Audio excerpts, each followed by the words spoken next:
Hello viewers, welcome to the grow Telugu YouTube channel. అయితే మనం stocks గురించి చాలా వివరంగా ఇన్ డెప్త్గా తెలుసుకున్నాము. అలానే స్టాక్స్ అనేవి ఇంట్రాడే ట్రేడింగ్లోకి పనికొస్తాయి, ఇట్లాంటి సెక్యూరిటీస్తో మీరు చేయొచ్చు అనే విషయం కూడా మనకందరికీ తెలిసిందే. అయితే మ్యూచువల్ ఫండ్స్ గురించి కూడా మనకి తెలిసిన విషయం ఏంటంటే, మ్యూచువల్ ఫండ్స్ అనేవి అండర్లైన్గా మనకి సెక్యూరిటీస్ ఉన్నప్పటికీ కూడా ఫండ్ మేనేజర్స్ తోటి ఎక్స్పర్టైజ్ నాలెడ్జ్ తోటి మనము ఆ యూనిట్స్ని కొనుక్కొని మ్యూచువల్ ఫండ్స్లోని ఇన్వెస్ట్మెంట్స్ చేస్తామని. స్టాక్స్ గురించి తెలుసు, మ్యూచువల్ ఫండ్స్ గురించి తెలుసు. ఈ రెండిటికి సంబంధించిన మంచి క్యారెక్టర్స్ అంటే స్టాక్స్లో ఉండే ఇంట్రా ట్రేడింగ్ అనే ఈ ఫెసిలిటీని తీసుకుని మ్యూచువల్ ఫండ్స్లోని ఫండ్ మేనేజర్స్ ద్వారా వాళ్ళ ఎక్స్పర్టైజ్ ద్వారా అసలు ఎటువంటి ఫండ్ స్కీమ్స్లోని మనం కానీ ఇన్వెస్ట్మెంట్స్ చేస్తే మంచిగా ఉంటుంది అని వాళ్ళ యొక్క ఎక్స్పర్టైజ్ని కలగలిపి ఈ రెండు విషయాల్ని కలిపినట్టుగా ఏదైనా ఒక ట్రేడింగ్ ఫెసిలిటీ ఆర్ ఏదైనా ఒక ఆప్షన్ ఉంటుందా అనే దాని మీద ఈరోజు ఈ వీడియో చూసి తెలుసుకోబోతున్నాం.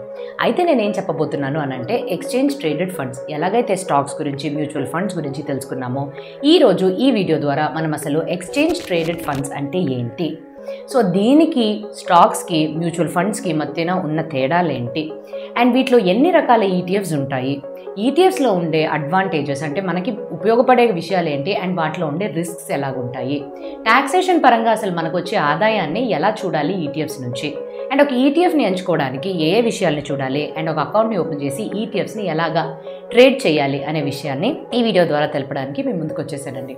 సో ఇంకెందుకు ఆలస్యం, వెళ్ళిపోదాం ఆ వీడియోలోకి. కానీ వీడియోలోకి వెళ్ళడానికన్నా ముందు తెలుసు కదా, మీరు కానీ ఇంకా మా గ్రో తెలుగు యూట్యూబ్ ఛానల్కి సబ్స్క్రైబ్ చేసుకున్నట్టయితే వెంటనే మా బెల్ ఐకాన్ని క్లిక్ చేసుకోండి. ఎందుకంటే ఎంతో ఇంట్రెస్టింగ్ కంటెంట్తో ఎప్పటికప్పుడు మేము మీ ముందు వచ్చే ప్రయత్నం చేస్తూనే ఉంటాం కాబట్టి. నేను సిఏ హిరణ్మయ్, అండ్ ఈరోజు మనం చూడబోయే టాపిక్, తెలుసుకోబోయే విషయం ఏంటంటే ఎక్స్చేంజ్ ట్రేడెడ్ ఫండ్స్ గురించి.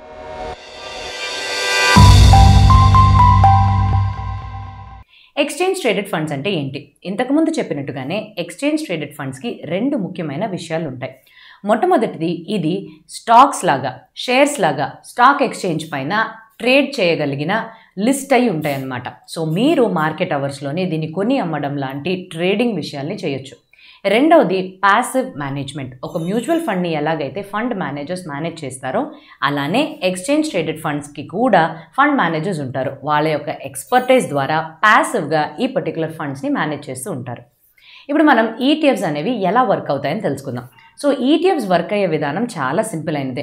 సో ఈ ఈటీఎఫ్స్ అనేవి మొట్టమొదటిగా మనం క్రియేట్ చేయడానికి ఒక మార్కెట్ ఇండెక్స్ని ఎంచుకోవాల్సి ఉంటుంది. సో ఈ ఇండెక్స్ అనేది టెక్నాలజీ స్టాక్స్ పరంగా కావచ్చు, లేకపోతే గోల్డ్ ప్రైసెస్ యొక్క ఆధారంగా కావచ్చు. సో ఆ ఫండ్ మేనేజర్కి తగినట్టుగా ఉండే ఇన్వెస్ట్మెంట్ స్ట్రాటజీ కానీ వాళ్ళ ఆర్థిక లక్ష్యాలను బట్టి ఒక ఇండెక్స్ని ఎంచుకోవడం జరుగుతుంది. ఇలా ఎంచుకున్న తర్వాత ఈ ఇండెక్స్కి సంబంధించిన same level of security, same ప్రపోర్షన్స్లో ఉండేలాగా ఈ ఫండ్ని తయారు చేస్తారు ఈటీఎఫ్స్లో. అండ్ దీని యొక్క యూనిట్స్గా విడదీసి మనకు అమ్ముతారనమాట. సో స్టాక్ ఎక్స్చేంజ్ పైన స్టాక్స్ని ఎలాగైతే కొని అమ్మగలుగుతామో, ఈ పర్టికులర్ యూనిట్స్ ఏదైతే తయారు చేయబడుతుందో ఒక స్టాక్ ఇండెక్స్ యొక్క ఆధారంగా ఆ పర్టికులర్ యూనిట్స్ని కూడా ఈ స్టాక్ ఎక్స్చేంజ్ పైన కొని అమ్మడం లాంటివి మీరు చేయొచ్చు ఈటీఎఫ్స్ ఫెసిలిటీ ద్వారా. అండ్ ఫైనల్గా ఈటీఎఫ్స్కి కూడా నెట్ అసెట్ వాల్యూ అనేది ఉంటుంది. కాకపోతే ఇక్కడ ఉండే వ్యత్యాసం ఏంటంటే, నెట్ అసెట్ వాల్యూ అనేది వీళ్ళకి మారిపోతూ ఉంటుంది. డిమాండ్ అండ్ సప్లై ఆధారంగా ఎప్పటికప్పుడు మారిపోతూనే ఉంటుంది. సో ఇంత డైనమిక్గా అంటే ఇన్ని మార్పులు చెందుతుంది కాబట్టి ఈటీఎఫ్స్ అనేవి ఒక మంచి ఇంట్రెస్టింగ్ ఆప్షన్గా మనకి తెలుస్తుంది. అయితే నెక్స్ట్ విషయం, అసలు స్టాక్స్కి ఈటీఎఫ్స్కి మధ్యలోనే వ్యత్యాసం ఏంటి? స్టాక్స్ అనేది మీరు కానీ ఇన్వెస్ట్మెంట్స్ చేస్తే ఒకే కంపెనీకి సంబంధించిన స్టాక్స్లో చేయొచ్చు. కానీ ఈటీఎఫ్స్లో కానీ పెట్టినట్టయితే మ్యూచువల్ ఫండ్ క్యారెక్టరిస్టిక్స్ ఉంటుంది కాబట్టి ఒకేసారి ఒక ఈటీఎఫ్లో పెడితే చాలా రకాల కంపెనీస్లోని, చాలా రకాల స్టాక్స్లోని మీ యొక్క షేర్ ఆర్ మీ యొక్క వాల్యూ అనేది డైవర్సిఫై అవుతుంది. సో రిస్క్ అనేది కూడా మీకు డైవర్సిఫికేషన్ ఎక్కువగా లభిస్తుంది ఈ ఆప్షన్ ద్వారా. అండ్ రెండవది, మ్యూచువల్ ఫండ్స్కి ఈటీఎఫ్స్కి మధ్యన ఉన్న వ్యత్యాసం ఏంటి? అయితే మ్యూచువల్ ఫండ్స్ అనేవి మనకి ఎప్పుడూ కూడాను డైలీ బేసిస్లోని నెట్ అసెట్ వాల్యూ ఆధారంగానే మీరు కొని అమ్మగలుగుతారు. కానీ ఇక్కడ మార్కెట్ అవర్స్లోని ఈటీఎఫ్స్ అనేవి ఎప్పటికప్పుడు ఒక రోజు అయిపోవడం వరకు మీరు వెయిట్ చేయాల్సిన అవసరం లేదు. మార్కెట్ అవర్స్లోని స్టాక్స్ లాగానే మీరు ట్రేడ్ చేయగలుగుతారు. అండ్ రెండవది, ఎక్స్పెన్స్ రేషియో.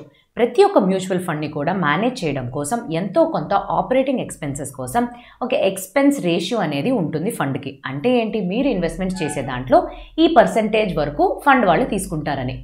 ఆ రేషియో అనేది ఈటీఎఫ్స్ని కంపేర్ చేసుకుంటే చాలా తక్కువకే లభిస్తుంది అనమాట. అయితే ఈటీఎఫ్స్లో ఎన్ని రకాల ఈటీఎఫ్స్ ఉన్నాయి? 4 ముఖ్యమైన రకాల ఈటీఎఫ్స్ ఉంటాయి.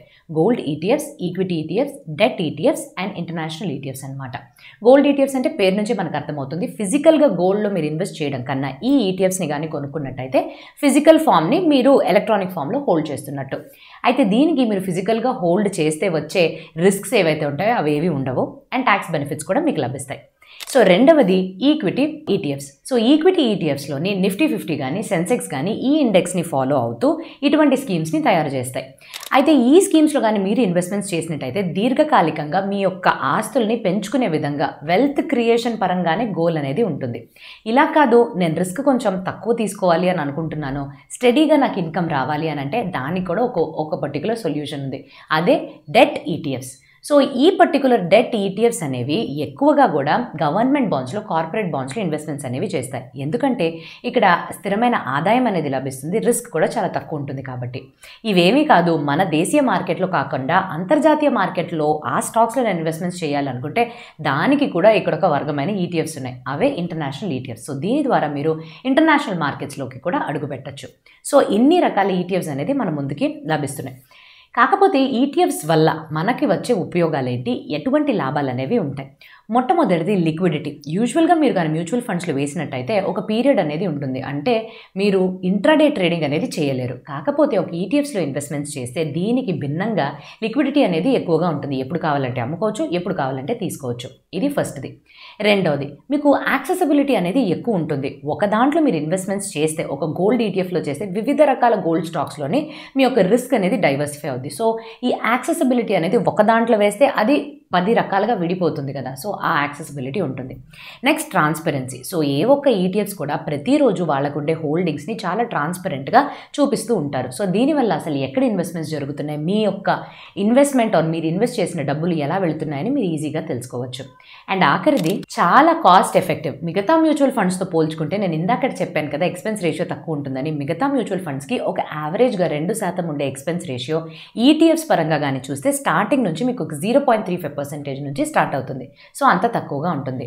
ఈ ఎక్స్చేంజ్ ట్రేడెడ్ ఫండ్స్లో ఉండే రిస్క్స్ అనేవి ఏంటి? సో మొట్టమొదటిది ఏంటంటే మార్కెట్ రిస్క్. మనం ఒక ఈటీఎఫ్స్ని ఒక మార్కెట్ ఇండెక్స్ ఆధారంగా మనం ఏర్పరుస్తాం కాబట్టి మార్కెట్ ఇండెక్స్ అనేది మార్కెట్ ఫ్లక్చువేషన్స్కి గురవుతుంది.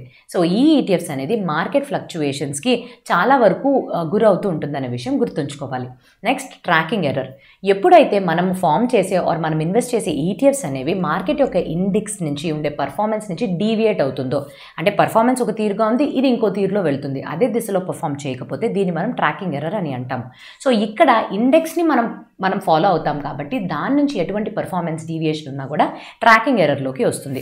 మూడవది లిక్విడిటీ రిస్క్. అదేంటి, లిక్విడిటీ అనేది మంచి విషయం అని కదా చెప్పారు, కాకపోతే కొన్ని రకాల ఈటీఎఫ్స్కి ఈ లిక్విడిటీ అనేది చాలా తక్కువ ఉంటుంది. అంటే అంత ఎక్కువ మొత్తంలో ఇప్పుడు స్టాక్స్కి ఉండే లిక్విడిటీతో పోలిస్తే ఈటీఎఫ్స్కి ఉండే లిక్విడిటీ కొంచెం తక్కువే ఉంటుంది. అది కొన్ని స్పెసిఫైడ్ ఈటీఎఫ్స్కి చాలా చాలా తక్కువ లిక్విడిటీ ఉంటుంది. సో మీరు ఎంచుకునేటప్పుడు ఈ విషయాన్ని కూడా జాగ్రత్తగా చూసుకోవాలి. Next currency risk. నేను ఇదివరకు చెప్పినట్టుగానే ఇంటర్నేషనల్ ఈటీఎఫ్స్ ద్వారా మీరు అంతర్జాతీయ మార్కెట్స్లోని మీ మనీస్ని ఇన్వెస్ట్మెంట్స్ చేస్తారు. సో అప్పుడు కరెన్సీ ఫ్లక్చువేషన్స్, ఏదైతే ఎక్స్చేంజ్ రేట్ ఫ్లక్చువేషన్స్ ఉంటాయో వాటి నుంచి కూడా మీరు రిస్క్ అనేది ఎదుర్కోవాల్సి ఉంటుంది. అండ్ ఫైనల్గా ఈటీఎఫ్స్లో ఉండే రిస్క్ ఏంటి అని అంటే ప్యానిక్ సెల్లింగ్ చేయడం, లేకపోతే తెలియకుండా కొనేయడం. సో ప్రైస్ మూమెంట్స్ అనేవి ఎప్పటికప్పుడు మారుతూ ఉంటాయి కాబట్టి ఇక్కడ స్పెక్యులేటివ్ యాక్టివిటీస్ లాంటివి జరిగితే సడన్గా హఠాత్తుగా అసలు తెలియకుండా మనుషులు కొనేస్తారు, భయంతో అమ్మేస్తూ ఉంటారు. సో ఇటువంటి వాటిలు కూడా జరగచ్చు అనే విషయాన్ని మైండ్లో పెట్టుకుని మీరు చాలా జాగ్రత్తగా ముందుకెళ్ళాలి. మనందరికీ కూడా చాలా ముఖ్యంగా ఏదో ఒక ఇన్వెస్ట్మెంట్ చేసినప్పుడు అసలు దీని నుంచి వచ్చే ఆదాయం పైన ట్యాక్స్ ఎలా మనం కట్టాలి అనేది ఉంటుంది. అలానే ఒక ఎక్స్చేంజ్ ట్రేడెడ్ ఫండ్లో కానీ మీరు మీ డబ్బుల్ని ఇన్వెస్ట్మెంట్స్ చేసిన తర్వాత దాని నుంచి వచ్చే ఎట్లాంటి ఆదాయం అనేది వస్తుంది. 2 రకాల ఆదాయం వస్తుందండి. సో మొట్టమొదటిది ఏంటంటే మీరు కానీ ఈ డెట్ ఫండ్స్లోని లేకపోతే ఎక్కడైతే మీరు డివిడెండ్స్ వచ్చేలాగా ఆ పర్టికులర్ ఈటీఎఫ్స్లో కానీ మీరు ఇన్వెస్ట్మెంట్స్ చేసినట్టయితే ఆ వచ్చే డివిడెండ్ అనేది మీకు ఒక ఇన్కమ్లోకి వస్తుంది. అండ్ రెండవది, మీరు ఈటీఎఫ్స్ని ఎప్పుడైతే అమ్మాలి అని అనుకుంటున్నారో దానిపైన వచ్చే లాభాలపైన క్యాపిటల్ గెయిన్స్ ట్యాక్స్ అనేది మీరు కట్టాల్సి వస్తుంది. మొట్టమొదటిది మీరు కానీ డివిడెండ్స్ని సంపాదిస్తున్నట్టయితే ఈ డివిడెండ్స్ అనేవి మీ ఇన్కంలోని ఈ హెడ్లో కానీ చూసుకున్నట్టయితే లాస్ట్ హెడ్లో ఇన్కమ్ ఫ్రమ్ అదర్ సోర్సెస్ కింద దాన్ని మనము క్లబ్ చేస్తాము. అండ్ మీ యొక్క ట్యాక్స్ స్లాబ్స్ ఎలాగైతే మీకు అప్లై అవుతుందో ఆ ట్యాక్స్ స్లాబ్స్ యొక్క ఆధారంగా ట్యాక్స్ అనేది చెల్లించాల్సి ఉంటుంది. ఇది మొట్టమొదటిది. రెండవది క్యాపిటల్ గెయిన్స్. సో క్యాపిటల్ గెయిన్స్లోనే మనకి షార్ట్ టర్మ్, లాంగ్ టర్మ్ ఉంటుంది. ఈటీఎఫ్స్ని మీరు 1 year లోపులు కానీ మీరు సెల్ చేసినట్టయితే అది షార్ట్ టర్మ్ క్యాపిటల్ గెయిన్ కింద క్లాసిఫై అవుతుంది. మోర్ దాన్ 1 year అంటే లాంగ్ టర్మ్ క్యాపిటల్ గెయిన్ కింద వస్తుంది. అయితే షార్ట్ టర్మ్ క్యాపిటల్ గెయిన్స్ కింద కానీ వచ్చినట్టయితే మీకు సెక్షన్ 111A ప్రకారంగా కానీ చూసినట్టయితే 15% క్యాపిటల్ గెయిన్ ట్యాక్స్ అనేది పే చేయాల్సి ఉంటుంది. ఇది కూడా 20%కి ఎన్హాన్స్ చేశారండి గత సంవత్సరం జూలైలోనే.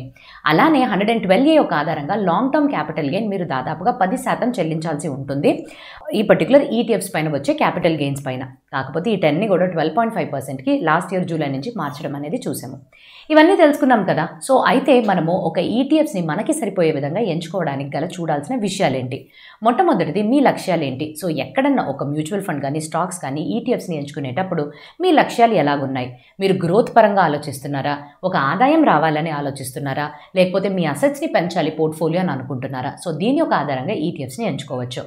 రెండవది లిక్విడిటీ. సో నేను ఇంతకు ముందు చెప్పినట్టుగానే అసలు మీ యొక్క ఈటీఎఫ్స్ ఏదైతే మీరు ఎంచుకుంటున్నారో ఎప్పటికప్పుడు నేను దీన్ని లిక్విడేట్ చేయాలి అనే తీరులో వెళ్తున్నారా? షార్ట్ టర్మ్కి ఆలోచిస్తున్నప్పుడు లిక్విడిటీ అనేది మంచిగా ఉందా లేదా అనే విషయం కూడా చూసుకోవాలి. అంత ముఖ్యం కాకపోయినా ఎక్స్పెన్స్ రేషియో అనేది చాలా ముఖ్యమైన విషయమే. ఒక ఈటీఎఫ్ని మీరు సెలెక్ట్ చేసుకునేటప్పుడు అసలు ఎక్స్పెన్స్ రేషియో మిగతా వాటితో పోలిస్తే ఎట్లా ఉంటుంది? అండ్ దీంతో పాటుగా జస్ట్ ఎక్స్పెన్స్ రేషియో తక్కువ ఉంటుందని ఒక దాంట్లో ఇన్వెస్ట్మెంట్ చేయడం అనేది అంత ఉచితమైన విషయం కాదు. సో నేనేం చేయాలి నెక్స్ట్?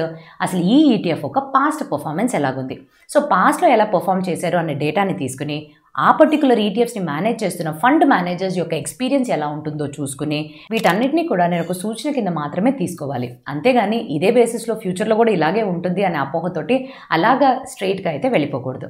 వీటితో పాటుగా ఫైనల్గా మనం చూడాల్సింది మీరు ఎంచుకోబోయే ఈటీఎఫ్ వెనకాతలు ఉండే ఇండెక్స్ గురించి పూర్తిగా మీరు తెలుసుకోవాలి. గోల్డ్ ఈటీఎఫ్స్ కానివ్వండి ఆర్ ఈక్విటీ ఈటీఎఫ్స్ కానివ్వండి. సో ఇవన్నిటినీ కూడా మీ యొక్క లక్ష్యానికి సరిపోతాయా లేదా అనే విషయంగా అనే తీరుగా చూసుకునే మీరు ఎంచుకోవాలి. అండ్ లాస్ట్ ఘట్టం ఏంటంటే అసలు ఈటీఎఫ్స్ని ఎలా మీరు వెళ్ళి సెలెక్ట్ చేసుకుని ట్రేడ్ చేయాలి అని అంటే మొట్టమొదటిది మీరు ఒక డీమ్యాట్ అకౌంట్ అండ్ ట్రేడింగ్ అకౌంట్ని ఓపెన్ చేసుకోవాలి. ఓపెన్ చేసుకున్న తర్వాత నేను ఇప్పుడు మెన్షన్ చేసిన ఈ 5 పాయింట్స్ చెక్ లిస్ట్ యొక్క ఆధారంగా ఈటీఎఫ్స్ని ఎంచుకోవాలి. ఈటీఎఫ్స్ని ఎంచుకున్న తర్వాత మీరు మార్కర్ని అంటే మీరు వెళ్ళే మీ పర్టికులర్ ట్రేడింగ్ అకౌంట్లోకి వెళ్ళిన తర్వాత మార్కర్ సర్చ్ చేసి ఈ మార్కర్ సింబల్ని మీరు కానీ ఈటీఎఫ్స్ ఎక్కడ ఉంటాయో వాటిని క్లిక్ చేసుకుని ఆర్డర్స్ని మీరు ప్లేస్ చేసుకోవచ్చు. అండ్ అలానే మీరు లిమిట్స్ కూడా సెట్ చేసుకోవచ్చు. సో మీకు కావాల్సినవి మీకు కావాల్సిన రేట్లోనే వన్స్ అది కానీ క్లోజ్ అయితే ఆర్డర్ అనేది ఎగ్జిక్యూట్ అవుద్ది. మళ్ళీ డీటెయిల్స్ అంతా మొత్తం చెక్ చేసుకుని ఏ ఈటీఎఫ్ అది, ఎంత క్వాంటిటీ, ఎంత రేట్, ఏ డేట్లో కొంటున్నారు ఇవన్నీ చెక్ చేసుకున్న తర్వాత మీరు ఆర్డర్ని ప్లేస్ చేసుకోవచ్చు. అండ్ మీరు ఏదైతే ఎగ్జిక్యూట్ అవుతాయో ఆర్డర్స్ అవన్నీ కూడా వచ్చి మీ యొక్క పోర్ట్ఫోలియోలోని కనిపిస్తాయి అన్నమాట. సో ఈ విధంగా మీరు ఈటీఎఫ్స్ అనేది మీ యొక్క డీమ్యాట్ ట్రేడింగ్ అకౌంట్ ద్వారానే మీరు ఎక్కడుంటే అక్కడి నుంచి ట్రేడ్ కూడా చేసుకోవచ్చు. సో అదండి పూర్తిగా ఈటీఎఫ్స్ గురించి. ఈ వీడియో ఒక ఎడ్యుకేషనల్ కంటెంట్ కోసం మాత్రమే తీసుకోవాలండి. మేము ఎటువంటి టైప్ ఆఫ్ సాలిసిటేషన్స్ చేయట్లేదు. ఆన్ దాట్ నోట్ ఇంకా మంచి వీడియోతో మీ ముందుకు రావడానికన్నా ముందు have a happy and a very safe investment.